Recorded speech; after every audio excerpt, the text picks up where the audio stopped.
Hi everyone, it's Jay here, and today I'm going to review the manga and manhwa I read in March. I read 16 volumes, ranging from manhwas where somebody from the modern day wakes up to find themselves a villain in a story, to a story which revolves around two children living in a children's home. One of them was a BL standalone, and I started 4 new series. Let's start with Wild Roses and Pretenders. This is a 2-volume BL manga about a man, Lord Rupert, who lost his mother at a young age, and Noah, a man who has left his mother behind in order to work and help his ill mother. He becomes a servant for the Reinhardt family, but is immediately grabbed by Rupert and is declared his lover. Poor Noah hasn't got a clue what's going on, he just blushes his way through it. But he's willing to help Rupert, who's trying to avoid his stepmother's constant barrage of potential arranged marriages. There are some good things about this 2-part series. The costume design is full of detail, and you really feel for Rupert and his backstory with his mother. It really messed him up, and his character development is pretty decent to say it's only a 2-volume series.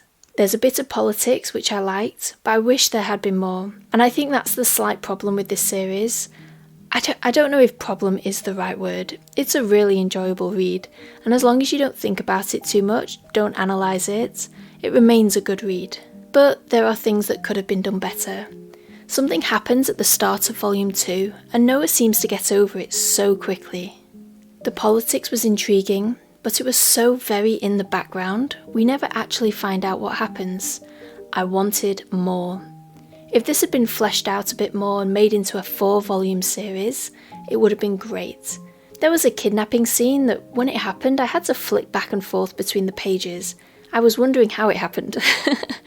The panels just seemed to jump and skip key parts, which is a shame. I would have loved to have seen more of Rupert's father in the story, especially after the events of Volume 2. I would still recommend these volumes for anyone looking for a quick and easy read. It is definitely rereadable as well. I read the first 2 volumes of Sheltering Eves, which follows Yoru, a girl who lives in a children's home because her mum is deemed unfit to look after her.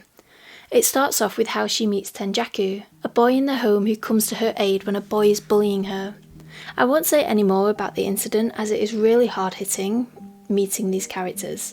But what I will say is this manga is really good at showing glimpses into different children's lives, giving them extra depth as characters without losing focus on the main characters. There's no meandering, and in some ways that adds to the brutality of some of the story's more emotional moments.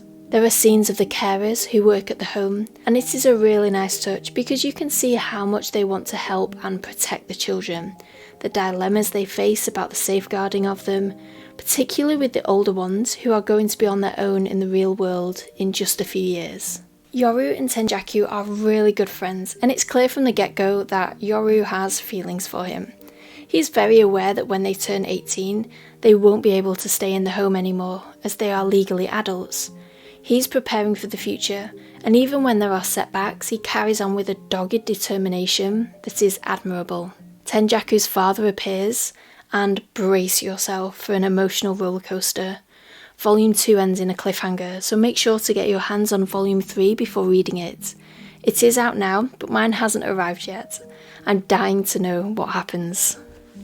Also from Kodansha, I read Volumes 1 and 2 of Snow and Ink.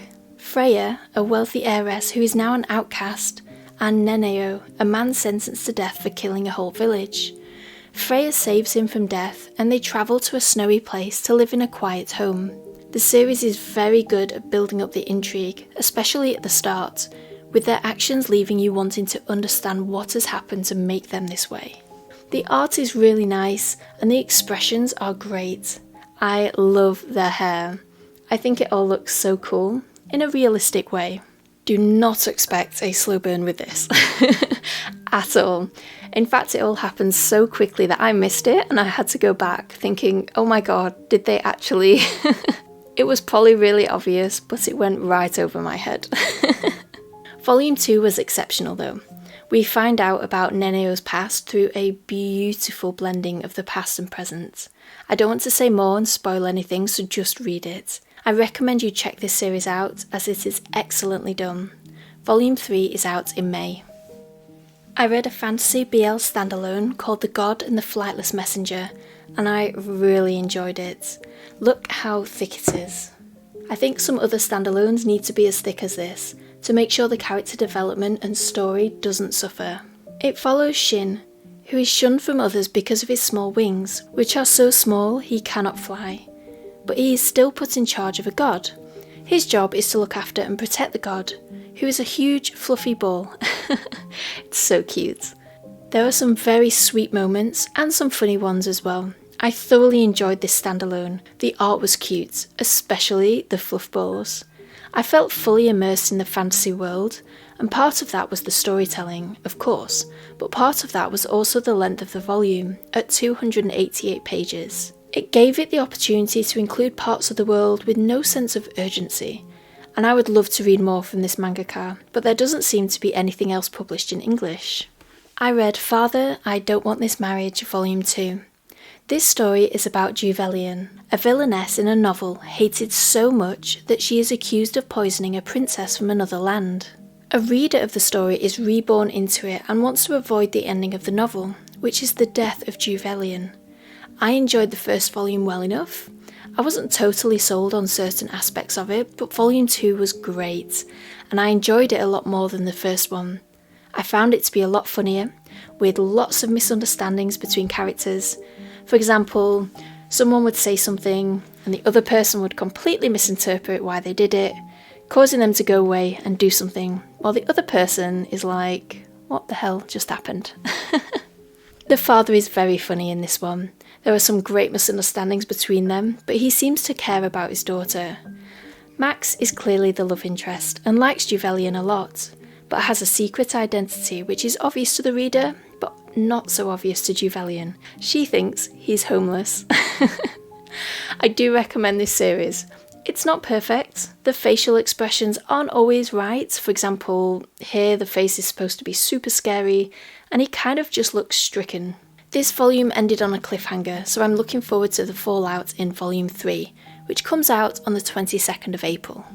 I started a new series called Kill the Villainess.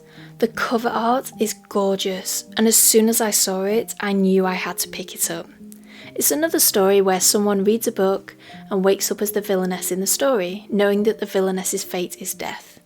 This is Eris, the villainess. There are some really good things about this volume, such as her very realistic response to just wanting to go home.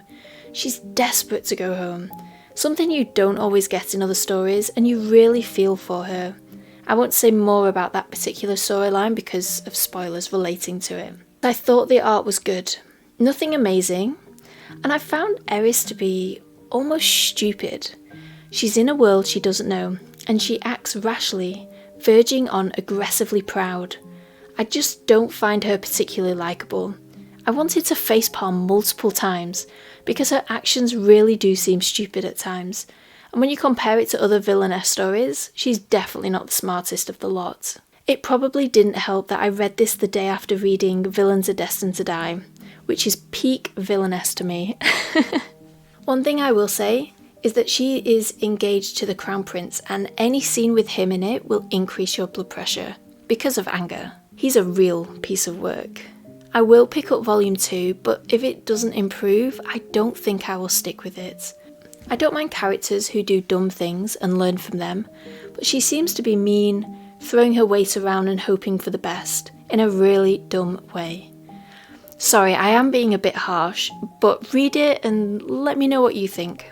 Volume 2 is out in June. I have saved the best for last. Villains Are Destined to Die. So volume 7 came out and I decided to reread the whole series because it was a year since volume 6 came out. For those who don't know, a college student wakes up in a game she was playing into the body of Penelope, the villainess.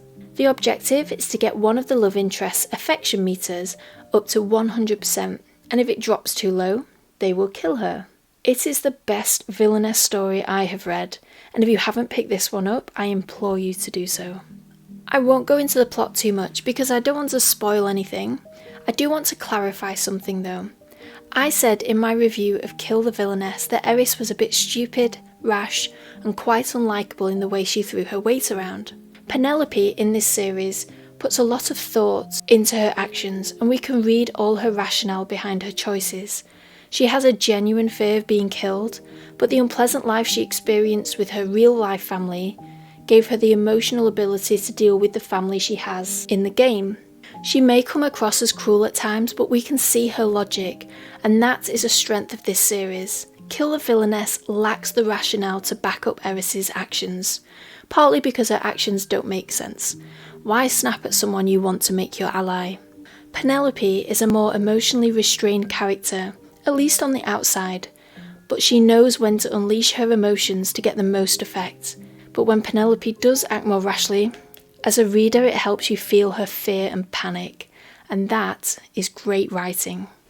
I will say that when I saw the colour palette of the cover, my first thought was, this does not bode well, and I was right. There are lots of gorgeous full page art pieces throughout the volume that just made me stop and stare. And I love the characters, they are so well designed, and I won't do spoilers so I will stop my review there, but go out and buy this series if you haven't already. It is gorgeous and the angst is just divine. The good news is we are getting a novel of this series with the first volume coming out in August 2025. The bad news is there's no sign of a volume 8, so I assume it'll be another year before it's released. So those are the volumes I read in March 2025. I enjoyed what I read, and that's all I want in life. Let me know what you've read recently. Do you have any recommendations for me? Have you got any thoughts on these series? Let me know in the comments below. Happy reading, everyone. Bye!